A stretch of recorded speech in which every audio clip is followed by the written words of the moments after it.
Deck the console of the TARDIS. So it's December, and what other kind of list could I do for Doctor Who other than to rank the Christmas specials? I did debate waiting until Twice Upon a Time comes out and then doing a ranking of all those, but I'd rather just do the existing ones up to now, which is 12 Doctor Who Christmas specials that I am now going to rank. Before I get into the ranking, I want to be honest about something. I enjoy the Christmas specials. They're not my favorite thing. And I say that, being well aware that a lot of them fit into sort of the British tradition of pantomime. I didn't grow up with pantomime. It's not that thing. It's not my thing. So, and I'm not, belittling it as a thing, and I usually enjoy these, but the fact that they are often deliberately lighter, goofy kind of things, it doesn't always work for me. So that's also part of the reason I wanted to do this list, is because most of these episodes aren't going to show up on other lists that I do, so I wouldn't get a chance to talk about them otherwise. But with that sort of preface out of the way, let's get to it, talking about my ranking for the, as of this recording, 12 Christmas specials of Doctor Who. Starting at the bottom, working our way up, and we will start with one that is probably not the one everyone's expecting to be at the bottom. The Runaway Bride. So this one might come as a surprise to people, because when I did my 10 worst episodes written by Russell T Davies, this was on there, but another Christmas special was ranked lower than that. And I'm going to kind of come to that a little bit later. But basically, to put it simply, when it comes to what you would get out of Christmas special, because I'm I'm grading these a bit on a curve, doing a list that is only these. This episode just doesn't have a lot to recommend it. Now, I'm going to reiterate, I love Donna. Donna's my favorite companion. And her introduction, the way she's played in this, is actually kind of important to how her overall arc goes in her journey as a character. She's still really annoying in this first episode, her first appearance. The Rachnos, it's a great design. It's an awesome look. The performance is really hammy, and her trying to speak through those fake teeth, it's really distracting to try and listen to. So, there's all of that. The return of the Christmas robots, which, I'll come back to them. So between all those things, but ultimately the reason I put this at the bottom is not because all the things that I just mentioned are the worst thing ever, but I can't tell you what the redeeming feature of this episode really is. When taken into a thing unto itself. If I look at the bigger scale, introduction of Donna so she can have an arc later, all this stuff, cool, awesome, that works. But when you look at the thing in isolation, there isn't a lot of reason for me to come back and watch this one. So that's going to occupy the bottom spot. We're going to move up one to the one that I think a lot of people expected to be at the bottom spot, and that is The Doctor, the Widow, and the Wardrobe, which I think it's kind of an underrated episode, if I'm being completely honest. I see people ask why this wasn't in my top, my top 10 worst Doctor Who episodes of all time, and it's because I don't think it's that bad. I mean, I say that by the standards of the Christmas specials. You take it compared to, the really good episodes of a normal series episode, and yeah, it's got a lot of issues. But as a Christmas special, it's okay. There's nothing really exceptional about it, but it does have one element that I genuinely really like, and that's Madge. I think Madge is a fun character. I like her quite a bit. I like her dynamic with the Doctor. But she is pretty much the only thing that I can point to as being genuinely good, as opposed to the other elements that I just kind of point at and go, that's not as bad as everybody says. She is really kind of the only, at least to my mind, genuinely redeeming factor about the episode, but I do actually really like her as a character. And sort of for that reason, I think this episode gets more flack than it deserves, but it's still not great. Next up, number 10, The Christmas Invasion. Now, this is an episode that I basically don't enjoy until about the last third. Basically, once David Tennant wakes up and, he's on the ship and he's dealing with the Sycorax and everything about him, gold. I love it. I love his whole thing with the blood control and the big red button that he's got to push, and his darker moments, his serious moments, the fact that he just, starts talking and admits that he doesn't really know who he is yet. All that stuff is wonderful. But prior to that, we have the Santa robots and the killer tree and Jackie being annoying and one decent joke with Harriet Jones, which is just a callback to an earlier joke anyway, and then the rest of it's just kind of meh. But that last segment, once David Tennant wakes up, it really is wonderful, and it's triumphant, and it's energetic, and it's fun, and he nailed his take on the Doctor immediately.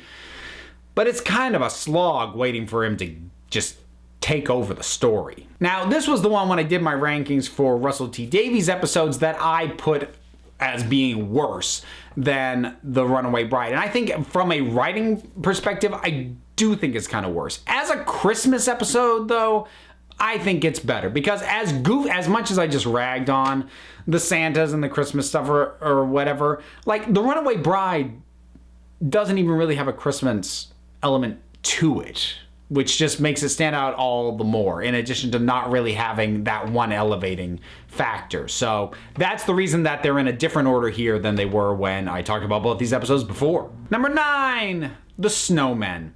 This is another one that I look back on and I want to like more, because there's some stuff that got seeded that I really liked later. Like later on, I love Richard E. Grant when he returns as the Great Intelligence, but his part here as just the Doctor that the Intelligence talks to is kind of meh, doesn't really take advantage of him as an actor. Using Ian McKellen to voice the Great Intelligence, that was solid. I dig that. The fact that the Snowman got the title and they're just kind of there. Like they feel utterly superfluous. They feel like they're just there to tie it into somehow justify it being a Christmas episode. We'll have killer snowmen. Yeah. Huh?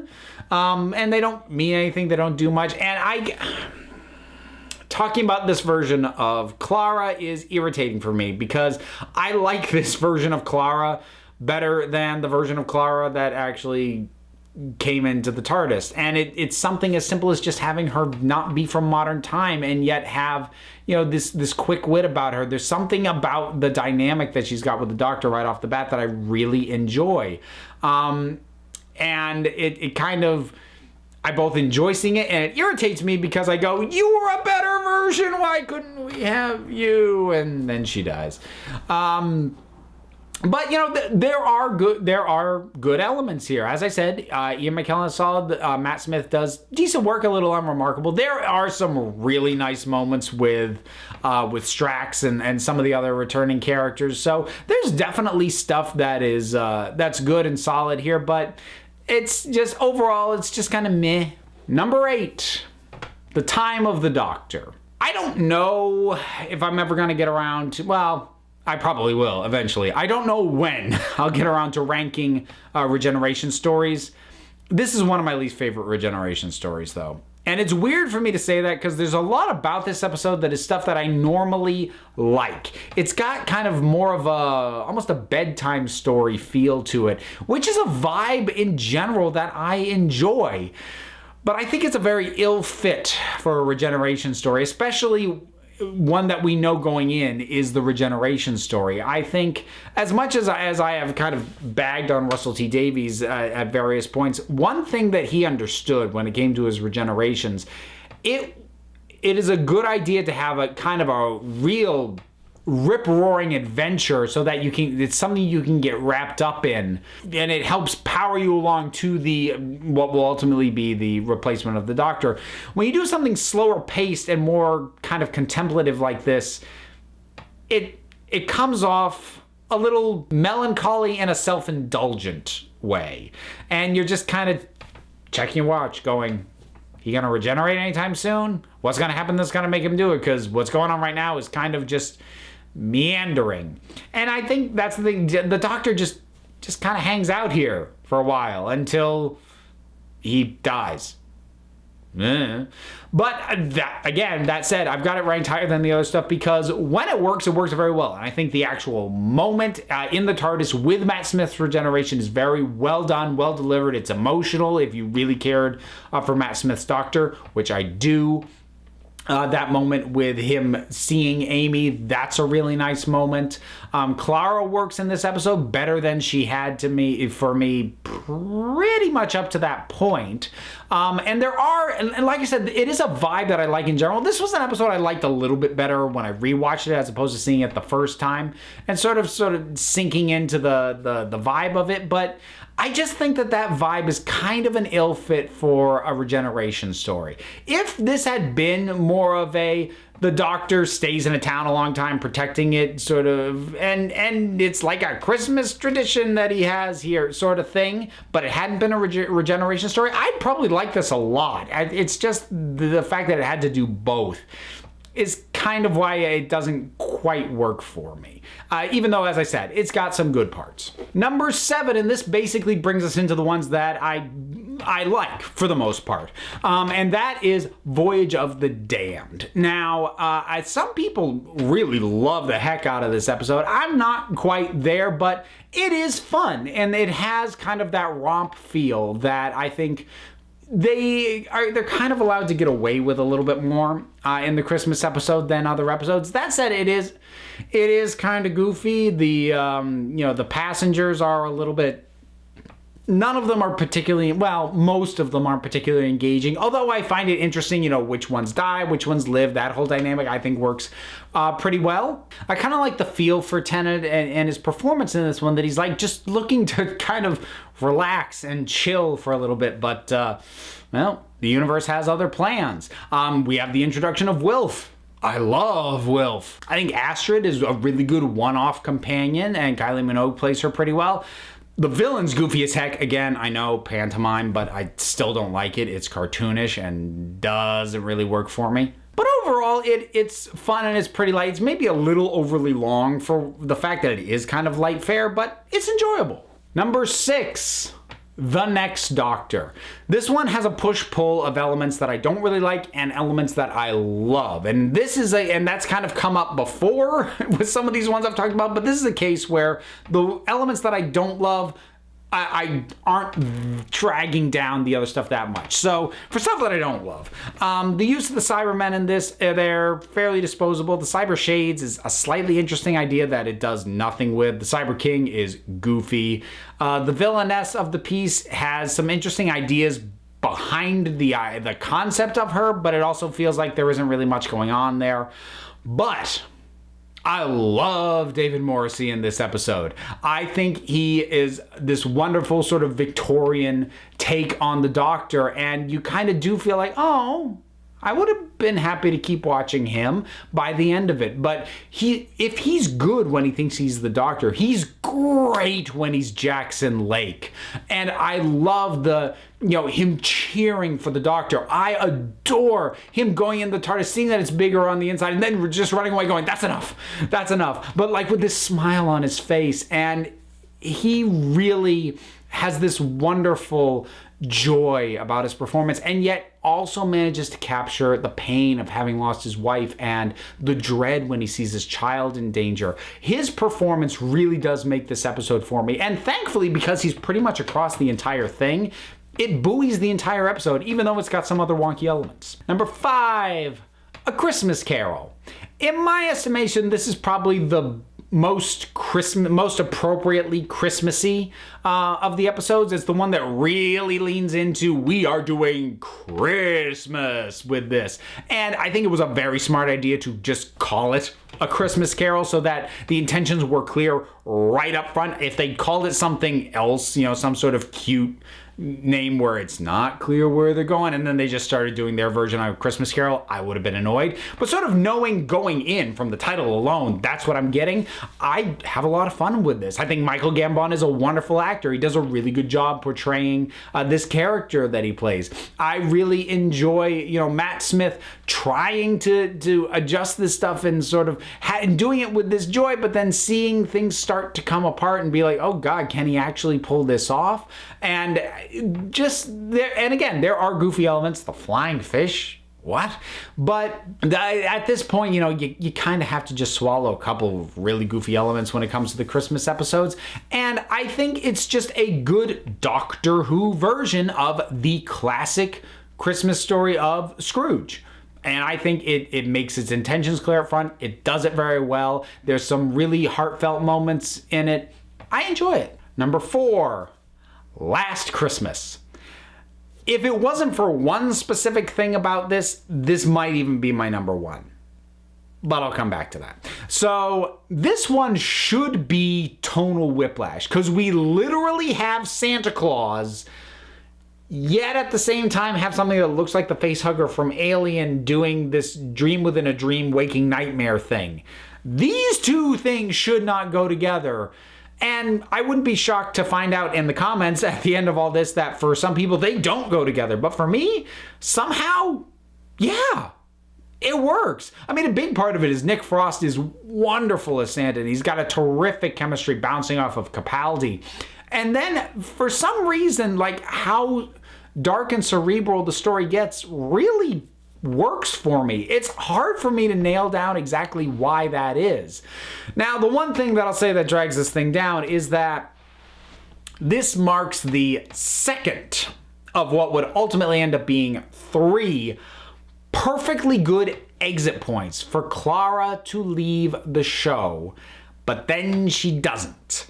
There was one in Death in Heaven, there'd be one later in Face the Raven, and there's this one here. And each time finding out she was coming back after that perfectly good exit always frustrated me. And in this one, they actually have her come back in the episode itself. And it's annoying, because she was good in the episode, and it would have been a perfectly good, satisfying leap-off point for her. And they didn't do it. So that ends up being a somewhat hefty black mark on an episode that I otherwise really like. Number 3, The Husbands of River Song. So this one, it's interesting that oftentimes with these ones that end up higher, they've got many of the same elements at play as the ones that I rank lower. They just managed to do them better. So like, for example, much like Voyage of the Damned, this features a flat out goofy villain, but the fact that other characters acknowledge that he's kind of goofy and that he's a bit more sporadic, and we get him in very limited doses, I think makes him go down better than Max Capricorn did for me. I really like seeing the Doctor around River, and for the first time he knows stuff that she doesn't, and I like that actually throws him off, and he's kind of like, well, wait, what do you mean you don't recognize me? And I think Capaldi had really good chemistry with Alex King. He has really good chemistry with almost everybody that he ever has significant scenes with, now that I think about it. That might have been his secret superpower as the Doctor. Just really played well off other characters. But I'm really glad that Capaldi got to have this episode with Alex Kingston. It manages to be, exciting and thrilling, and it has the wonderful moment from River when she's like, "I'm an archaeologist from the future. I dug you up." Like, oh, that's a sweet moment. And then the note that it ends on, and sort of the nice, sort of bittersweet goodbye of that. It's like, okay, this is us saying goodbye, but we're going to make it last, and we're going to make it count, and it's kind of sweet, and it's kind of beautiful, and it's one that I've come to enjoy more as time has gone on. So yeah, I do enjoy this one. We've got 2 left to go, so taking up the number 2 spot, The Return of Dr. Mysterio. Now, I talked about this one before when I did my top 10 funniest Doctor Who episodes, because it occupied the number 1 spot there. And I will be flat out, a big part of why this works so well for me is I not only love Doctor Who, I love superheroes. I love Superman. So to see them do this wonderful, not spoof, not parody of Superman, it's not making fun of it, but it's having fun with the tropes, but also being respectful of this genre that normally wouldn't enter into Doctor Who. It balances all that really well. Again, terrific chemistry, terrific rapport with the Doctor and with everybody else. We get Nardole back working better than he did in Husbands of River Song, happily. Really, in a lot of ways, I think the only iffy aspect of this is the villains are kind of disposable, but the villains also aren't the point. The point is the Doctor and this hero. And I really love the way that it plays with the genre. I love the way that the characters react to each other and to the situations. It's got snappy banter dialogue, which I always love. I just have so much fun with this episode. Doesn't quite make my number one spot though, because my choice for the number one Doctor Who Christmas special, as of until the next one comes out, because who knows where that would fall on this list, but it's going to be The End of Time Part 1. This is kind of interesting for me because normally I don't deal with only one half of a two-part story on its own, because if you watch my other lists, I generally treat two-parters as a single story and talk about them in that capacity. But the second half of this aired on New Year's. So only the first half is a Christmas special. So looking at it by itself, it's really strong. We get some wonderful, well, again, Wilf. I mentioned already that I love Wilf, but we get some really strong moments of interaction between him and the Doctor that give us that melancholy tone of the Doctor knowing that his end is coming. And you get the Master, and I've said this before, I like the unhinged, sort of coming apart, barely together Master better than the version that we got back in Series 3. I like this more desperate version of the Master, and I think John Sim plays him better. I think that he feels less predictable. He feels more dangerous. And the cliffhanger on this is awesome because it's a double-layer cliffhanger. First, you have the Doctor has copied himself across the entire planet, which is a little ridiculous, but it's like, oh, okay, wow. And then, that voice that you've actually been hearing narrating the whole episode up to this point with Timothy Dalton as Rassilon, the Time Lords. Holy crap, like what an amazing cliffhanger and a good build to that, especially since it's really weird. The Time Lords coming back, it felt right and it felt earned, even though there was no hint that was gonna be happening at any point prior to that point in the episode, that point in the story. It's really good. It's really fun. It is funny in the right ways. You've got Will with his little crazy little hat, and so you get your little Christmas elements. You get all this stuff and a masterful cliffhanger on top of it. You've got John Sim working better as the Master. You've got Tennant bringing both the fun and the pathos, because you can see he's starting to really dread his own end. Taking this on its own and not having to incorporate it as the other half of Part 2, and just as a one-off, as a Christmas special, yeah, that's my favorite one. So that's my ranking for the Doctor Who Christmas specials. What do you think? You think I'm crazy? You have your own ranking you want to share? Whatever it is, drop something down in the comments. Let's talk about it. Don't forget to like, subscribe, check me out on Twitter at Council of Geeks. Give a listen to the Council of Geeks podcast, available on Apple Podcasts and Stitcher Radio. I'm also one half of the Punch Like a Girl podcast. That is a presentation of the Fire and Water Podcast Network, fireandwaterpodcast.com. There's links for all this stuff down below. Go down there to find out more. And until next time, this council is adjourned.